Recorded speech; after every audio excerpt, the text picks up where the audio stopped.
Alrighty, so we're going to add an open house to Realtor.com. So you'll go log into Realtor.com and this is the page it will bring you to. So we want to go ahead and go to our listings on the left-hand side. We're going to go find the listing we are going to be editing.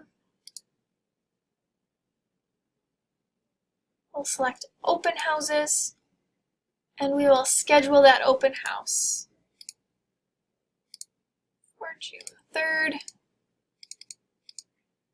1 p.m. until 3 p.m. and go ahead and save.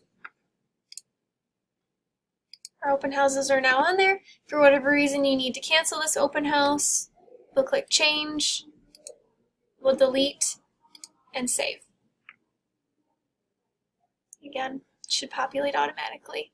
And that's how we do the open house notification on Realtor.com.